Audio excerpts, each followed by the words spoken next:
Ya saya kesini tahun 2018 ya. Setelah berkelana di Serang, kemudian di Cilegon hanya berkutik kepada wilayah selatan gitu kan. Ternyata di utara memang menyimpan sebuah historis yang luar biasa gitu kan.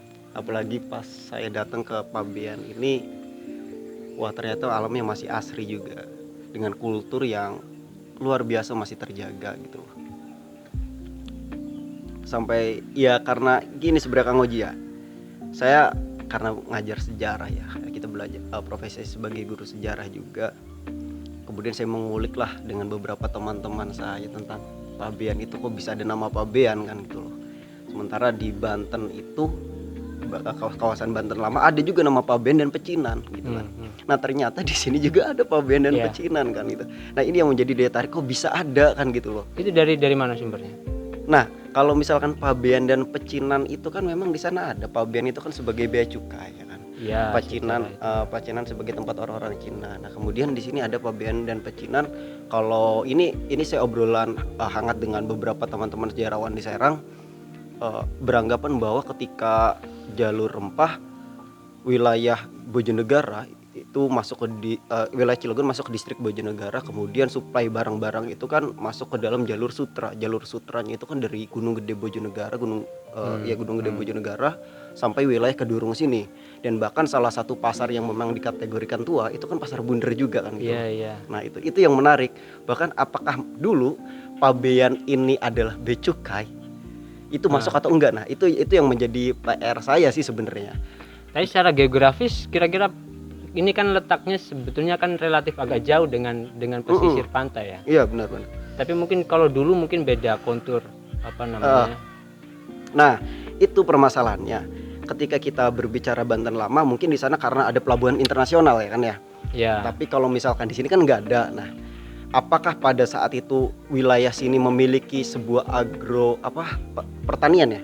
Yang cukup luar biasa, yang memang itu diperjualbelikan kemudian masuk ke dalam becukai atau apa gitu. Nah itu kan yang menjadi bahan juga kita ketika teman-teman sejarah, teman-teman budaya menggali tentang potensi jalur rempah di wilayah ini kan gitu loh. Karena kan kalau saya nih Kang Ujia, tahun 1600-an itu saya pernah menemukan sebuah peta kuno bernama Purwakarta, dan di dalamnya ada sebuah desa yang hilang.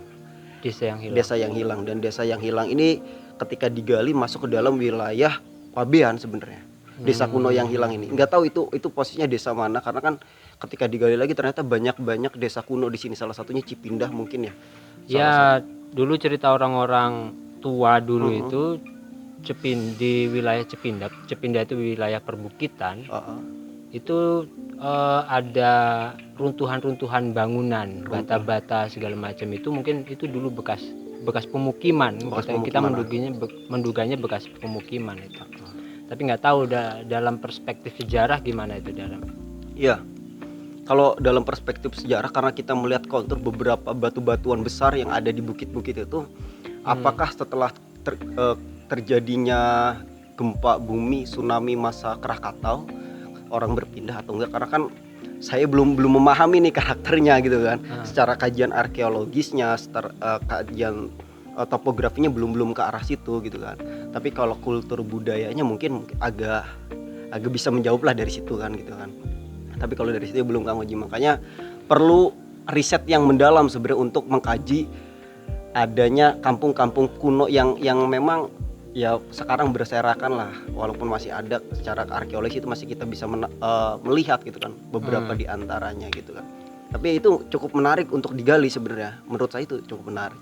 Berarti kemungkinan Cipindah itu kampung kuno yang hilang di dalam peta itu. Iya, bukan hanya Cipindah, bagi saya bukan hanya Cipindah, tapi wilayah-wilayah yang ada di lereng bukit sini ya, mungkin dari Pemancar sampai ke Durung sana ada beberapa kampung yang memang sekarang sudah hilang gitu loh. Sudah hilang. Entah itu karena apanya saya nggak tahu, tapi yang penting bukan hanya Cipindah ya, karena di dalam peta kuno juga kan ada beberapa kampung tua juga sebenarnya di luar dari Cipindah gitu kan. Dan memang kalau lihat dari secara garis peta pun yang harusnya di sini gitu kan, kampung ini malah pindah ke sini kan gitu kan. Nah, ada apa pada saat itu? Nah kan gitu loh. Beda ke situ sih. Ya kata orang dulu juga wilayah sini itu kan rawa ya. Rawa dulu. Makanya orang dulu kalau nyebut daerah sini, daerah Karangtengah sampai ke Gempol itu nyebutnya Curug Bulung. Curug itu mungkin ya cerukan itu ya. Apa namanya? Rawa, cekungan gitu ya. Kubangan gitu. Nah, yang di situ juga ada banyak pohon bulungnya mungkin ya. Nah, itu yang menjadi ini PR juga sebenarnya, banyak PR saya ketika melihat wilayah Pabean, Kang Oji. Dari sisi seni, budaya dan lain sebagainya banyak. Lah Karangtengah pun kan ini menjadi sebuah hal yang menarik ketika katanya ada karang di tengah tuh ya. Ya, ada yang menafsirkannya karang di tengah, itu ada karang maksudnya di pekampungannya itu. Ada memang pekarangan di tengah-tengah. Ada gitu, pekarangan jadi semacam apa namanya? Semacam alun-alun gitu, di tengah perkampungan gitu. Memang dulu nyebutnya latar ambe. Latar ambe itu bagi saya dulu kalau saya bernostalgia itu masa kecil ya disitulah tempat bermain, tempat bersosialisasi itu di situ. Main kelereng, main macam-macam. Ya latar ambe itu ya kalau misalkan kita lari ke selatan sana mungkin kan setiap desa itu pasti dikasih kayak alun-alun lah, alun-alun kecil gitu ya. Alun-alun kecil, bener itu. Jadi sekarang kan sudah nggak ada itu alun-alun, sudah padat pemukiman. Iya sih bener. Iya, jadi memang banyak potensi kebudayaan juga nih. Salah satu ketika saya menggali lebih dalam lagi di wilayah sini masih terdapat beberapa batu nisan-nisan kuno ternyata ya. Nah, batu nisan kuno ini kan yang menjadi kajian arkeologis teman-teman ya. Ya, apalagi yang satu terdetek itu di tahun 1816 berarti sebelum adanya Gunung Krakatau. Maksudnya sebelum letusan Gunung Krakatau meletus itu ya. Nah, itu kalau masa siapa kalau dalam kerajaan? 1816, 1811 itu kan Daenles itu udah ada udah masuk ke ini. Kalau nggak Sultan Alauddin itu kalau nggak salah itu di masa itu. Dan memang kalau misalkan dari histori 1600 itu kan adanya peta kuno yang tadi yang saya sebutkan. Kemudian Sultan Ageng Tirtayasa datang ke utara, datang ke Cilegon itu untuk mencari lada, atau yang misal orang-orang banyak Bojonegoro bilang itu sula ya kan, sula. Kemudian bubuk mesiu dari Gunung Krakatau itu sendiri kan gitu. Nah, dari 1600-an kemudian berpindah ke sini 1800-an. Saya agak sedikit takjub ketika menemukan beberapa batu nisan kuno di tahun 1816 dengan beberapa makam tumenggung. Nah kan, tumenggung itu kategorinya kan orang-orang besar, bisa dibilang lurah di wilayah ini. Artinya mungkin wilayah ini sebenarnya wilayah besar pada saat itu. Ya mungkin kalau misalkan kita ngelihat Cilegon yang sekarang itu ya belum apa-apalah, maksudnya dalam kategori pemerintahannya gitu kan. Kalau di sini kayak sudah terstruktur aja gitu Kang Oji sebenarnya. Kalau misalnya ini saya gali kan gitu loh. Iya. Gitu. Apalagi dilihat daripada toponimi, nama-nama daerahnya segala macam itu kan selalu menginduk kepada sebuah ketokohan gitu loh. Walaupun saya belum tahu nih ketokohan siapa. Salah satu Gempol kan dinisbat ataupun diinin sama orang-orang budaya itu dengan pohon gempol kan gitu loh. Dan di situ ada makam kuno, 3 makam kuno, ada peninggalan masjid juga, segala macamnya ada. Tutur dari salah satu sejarawan di daerah ini kan bilang wilayah sini itu dulu tempat kalau nggak salah pelarian. Tempat pelarian orang-orang entah masa kolonial entah apa datang ke sini gitu kan. Ke sini. Nah, itu yang masih saya pelajari, nah kan dari tradisi-tradisi lisan masyarakat sekitar gitu kan. Nah, emang cukup menarik juga sih sebenarnya. Tapi kalau mesam yang ditemukan itu apa? Informasi apa yang bisa Kalau dari mesam itu kan 1816, yang uniknya itu ya kan, mesam ini menandakan dia bukan orang sini, dia bukan orang ini, karena dari bentuk nisannya sendiri itu seperti Demak, tapi ada ukiran Lampung gitu, Sumatera. Siger, kemudian Demak, dan di belakangnya itu ada tanda Nawadewata. Nawadewata kalau dalam morfologi orang-orang Jawa sana itu selalu diidentikan dengan orang-orang besar lah, kan kita dengan Siwa, Brahma segala macam itu kan sembilan itu kan. Nah, bisa jadi orang-orang di sana itu yang dimakamkan itu sebenarnya bukan orang-orang biasa. Mereka punya tingkatan khusus kan gitu. Kalau kita melihat dari segi nisan kan atau kuburan-kuburan kuno, kita lihat dari ketinggian makam itu, adanya di puncak, adanya di lereng atau sebelah. Kita bisa mengukur dari situnya sebenarnya. Menarik. Berarti Pabean itu sebetulnya banyak sejarah yang terpendam sebetulnya. Banyak sejarah yang terpendam yang tidak jarang digali kemudian ya. Kemungkinan jarang banyak digali kan. Apalagi ketika kita melihat masjidnya itu ada 2 tombak kuno itu kan. Kalau ngelihat saya tombak itu kan gak jauh dari Kesultanan Banten sih.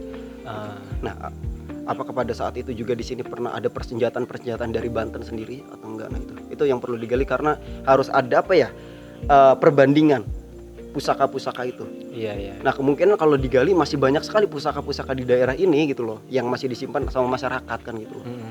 Nah, itu ya banyak lah pokoknya lah dari nisan itu, dari benda-benda peninggalan itu banyak yang harus digali. Dari segi makanan pun kan di sini punya tradisi khusus kan.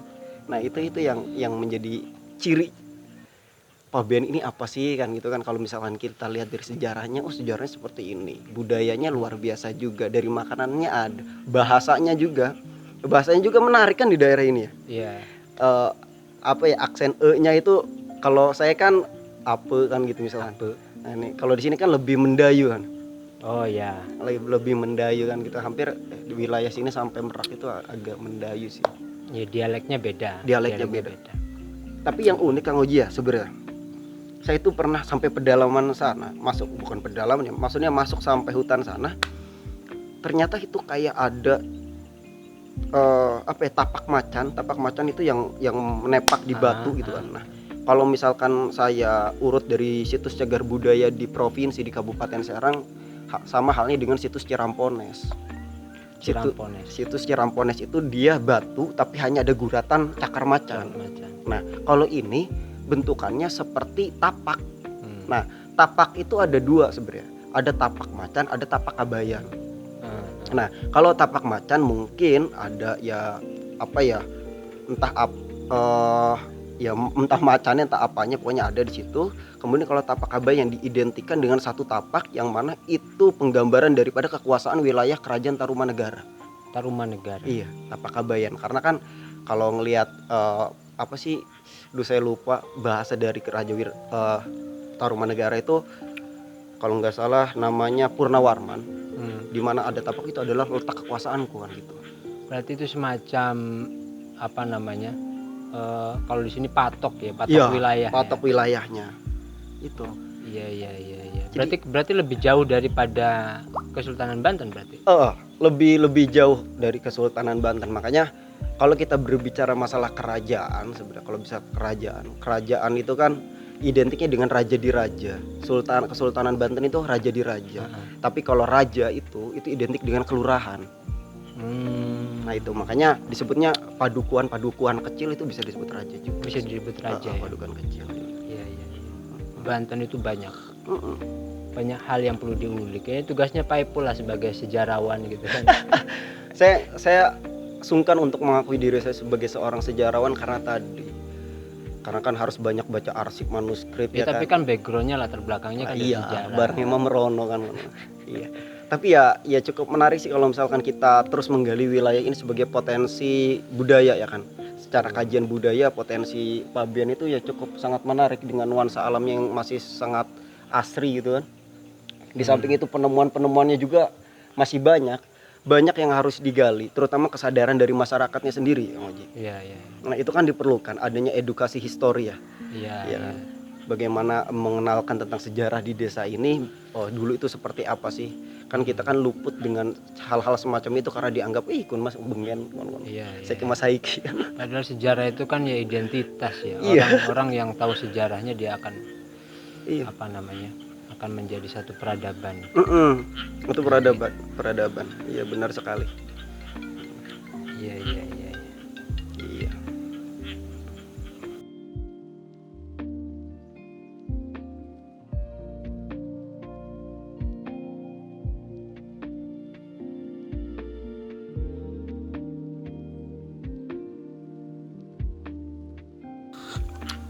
Iya, jadi banyak hal ya yang harus digali sebagai objek pemajuan kebudayaan Kang Oji sebenarnya di sini tuh.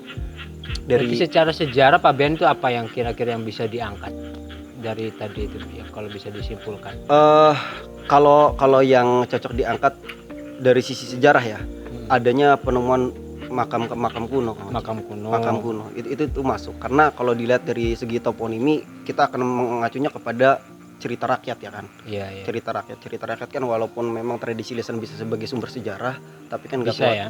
bisa tapi ya nggak kuat kalau misalnya tidak ada catatan arkeologisnya gitu loh. Ya, nah itu yang perlu digali, yang perlu dicari. Gitu. Iya, yang perlu digali, yang perlu dicari itu. Makanya itu kemudian ya kalau saya lebih mengedepankan nilai kebudayaannya sih, nilai budayanya. Karena kalau dari sisi sejarah aja kemungkinan orang selalu monoton dengan identik, apalagi Cilegon itu apa sih kan nggak besar. Ya, Yang besar kan ada cerita yang digembor-gemborkan itu kan. Tapi kalau dari nilai aspek kebudayaannya orang akan memahami dari sudut pandang yang lainnya Kang Ji. Iya, iya. Nah itu. Apa kalau dari budaya apa? Kalau dari budaya kan kalau kita melihat dari ya wilayah Pabean sendiri ada tradisi ritus. Kemudian pengobatan tradisional masih ada di sini kan gegurah. Kemudian seni ada rudat terbang gede kosidah masih ada kan di situ. Bendong lesung gitu, pencak silat masih ada. Ya, banyak sih sebenarnya yang bisa digali dari potensi Pabean gitu kan. Tinggal bagaimana kita mengemasnya saja sebagai generasi muda nih ya kan. Generasi muda dengan kesadaran nilai histori, nilai kultur itu sendiri, nilai budaya itu sendiri ya dikemas gitu kan. Karena bagi saya hal-hal yang semacam itu bisa menguntungkan sebenarnya. Bisa menguntungkan. Saya belajar daripada desa yang ada di lereng Gunung Cermai di Kuningan. Mereka mengangkat desa budaya itu hanya dari tradisi lisan. Jadi beberapa tempat itu disakralkan dengan tradisi lisannya. Dengan tradisi lisannya. Yang terpenting mereka memperlihatkan tidak hanya seputar tradisi lisan ya, tapi apa sih yang khas gitu loh. Nah, mereka memperkenalkan makanannya, minumannya gitu kan. Nah, itu kan sebagai objek aja gitu kan. Tapi orang-orang akan diperkenalkan gunung ini ada ini, terus tradisi lisan ini kan. Semakin ke situ semakin orang berlarut-larut berpikir, oh ternyata dulu seperti ini ya, dulu seperti itu ya kan gitu. Nah, wilayah ini juga potensinya bisa seperti itu. Ketika orang kota sana datang ke sini, kita menggambarkan dengan cerita masa lalu, orang akan mengandai-andai sebuah oh ternyata dulu seperti ini dan keinginan untuk kapan ya bisa punya rumah di tengah sawah kan gitu kan, menikmati indahnya sawah kan. Sudahlah kita sudah mudanya di kota aja, waktunya tua mas hingga sananya udah di tempat-tempat seperti ini kan gitu. Bisa jadi daya tarik orang kota datang ke sini. Akhirnya kan kemudian tidak hanya soal sejarah, soal budaya. Kemudian bakal berefek pada ekonomi. Ekonomi. Nah ya itu bagaimana pengelolaan, makanya kan dari yang tadi itu kalau saya belajar dari sana yaitu apa nih yang mau kita tonjolkan, sedangkan Pabean memiliki beberapa potensi kan gitu yang dikemas kayak gimana. Nah, mau dari sejarahnya, tradisi lisannya atau semuanya bisa dijadikan satu. Nah itu bagaimana pola pemikiran orang-orangnya atau masyarakatnya untuk membuat itu loh gitu kan. Ya kalau sudah dikelola, sudah dikemas segala macam ya sudah, tinggal buat apa nih yang kita akan gaungkan nih di sana kan gitu. Ya sementara ini yang saya lihat orang-orang hanya melihat dari sisi aspek sejarah bla bla ini tanpa dia memperdalami apa sih isinya gitu kan. Apa sih efek buat kedepannya gitu kan. Bagaimana sosio masyarakatnya. Karena yang terpenting dari sisi sejarah dan budaya adalah tadi bener Kang Oji, ekonomi masyarakatnya. Karena kekhawatiran kita sudah membangun beberapa fragmen dari grand design tentang kebudayaan segala macam, tapi masyarakatnya tidak keangkat. Nah itu kan yang bahaya, akhirnya masyarakat menganggap bahwa apa sih kan gitu loh kan. Gawe-gawe kayak lakap pegawaian sing lian kan gitu kan. Tapi bagaimana itu semua dikonsep, dikelola dengan masyarakat dengan tujuan yang bagus supaya nanti meningkatkan mutu ekonomi pariwisata tentang kebudayaan itu sendiri kan gitu. Artinya kan masyarakat perlu dilibatkan secara aktif ya. Karena budaya itu kan nggak mungkin terpisah dari masyarakat. Iya benar. Mengangkat budaya kan berarti kan masyarakat juga harus dilibatkan secara aktif. Iya, makanya nanti walaupun kita tidak bisa dikategorikan sebagai masyarakat adat, tapi harus kita buat organisasi adat itu sendiri Kang Oji. Itu yang saya pelajari, harus ada apa ya, struktur organisasi adat untuk menaungi berbagai macam kebudayaan itu. Supaya ini kamu fokus di sini dengan adat seperti ini segala macam. Nah, itu yang harus dipahami. Jangan sampai kita wisi gawean mengkanen baik kan kok di jalan lah. Salah-salan begitu ya. Harus ada lembaga adat yang kemudian yang menggawangi itu untuk melakukan kajian, untuk apa namanya, menjaga, merawat, menginventarisir apa yang masih ada, apa yang sudah hilang. Bener. Ya kalau misalnya sekarang orang datang ke sini pengen tahu salah satu makam di sini, yang tahu hanya satu, yang lainnya nggak ada yang tahu, itu gimana nantinya kan gitu kan. Sedangkan ya masyarakat sini perlu ada kesadaran untuk mengetahui kan. Artinya tadi edukasi sejarah kebudayaan itu harus ditanamkan sama masyarakat. Kita belajar dari beberapa desa budaya yang ada di Jawa pasti kayak gitu. Saya pengen jadi guide-nya gitu kan. Guide, akhirnya dia bercerita. Jadi masyarakat itu berebutan untuk itu, dan akhirnya mereka belajar untuk mengolah bahasa juga kan. Mengolah dengan bahasa mereka. Siapa tahu dari luar negeri misal datang ke sini ada yang mau belajar bahasa Inggris segala macam, kan itu menjadi potensi masyarakat juga. Artinya sadar wisata, nilai pendidikan masyarakat juga semakin menaik kan gitu loh kan, dengan adanya hal semacam itu kan gitu. Ya lewat lembaga itu kemudian gagasan, sejarah atau pengetahuan itu didiseminasi ke masyarakat, disebarkan ke masyarakat. Iya, menarik. Pabean itu memang surga yang terpendam. Surga yang terpendam.